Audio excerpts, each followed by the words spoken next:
Hello viewers, আশা করি তোমরা সবাই ভালো আছো। আমিও ভালো আছি। আজ তোমাদের সঙ্গে শেয়ার করব নতুন একটি রেসিপি, ডিম দিয়ে মুসুরের তরকারি।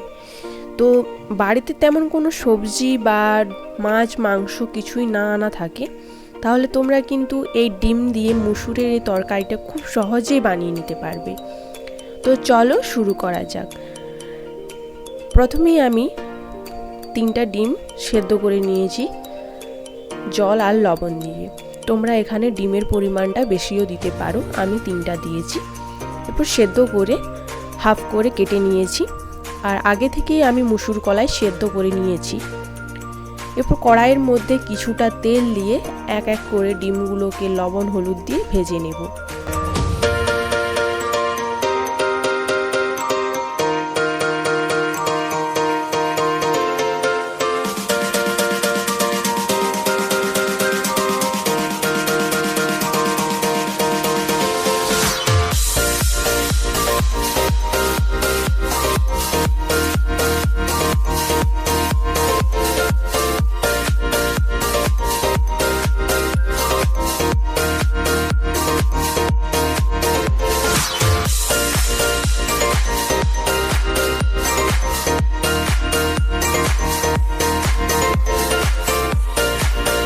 ডিমগুলো লাল হয়ে ভাজা হয়ে আসলে এক এক করে সব তুলে নেব। ওই তেলের মধ্যে কুচনো পেঁয়াজ দিয়ে কিছুক্ষণ নেড়ে চেড়ে লাল করে ভেজে নেব।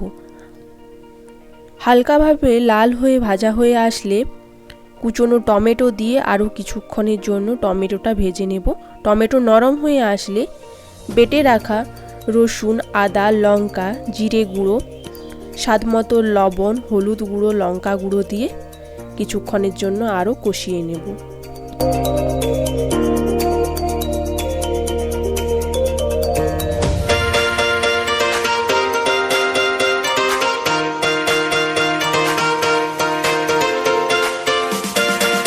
মশলা থেকে তেল ছাড়তে শুরু করলে আগে থেকে সেদ্ধ করে রাখা মুসুর কলাই দিয়ে আরও কিছুক্ষণের জন্য কষিয়ে নেব মশলার সঙ্গে।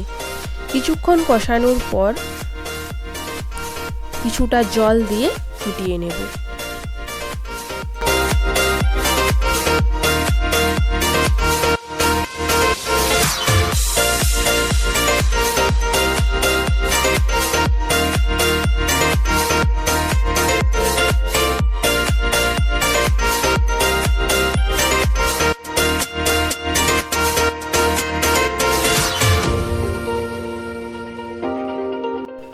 কিছুক্ষণ মুসুর ডালটা আমি জল দিয়ে ফুটিয়ে নিয়ে নামানোর আগে ভেজে রাখা ডিমগুলোকে দিয়ে নামিয়ে নিলে রেডি আজকের এই মুসুর ডালের ডিম দিয়ে রেসিপি। তো তোমাদের এই ডিম দিয়ে মুসুর ডালের রেসিপি কেমন লাগলো কমেন্ট করে জানাও, আর ভালো লাগলে আমাদের চ্যানেলটিকে সাবস্ক্রাইব করে বেল আইকনটি ক্লিক করে দিও, আর ফেসবুক ইনস্টাগ্রাম থেকে দেখে থাকলে পেজটিকে ফলো করে লাইক করে দিও।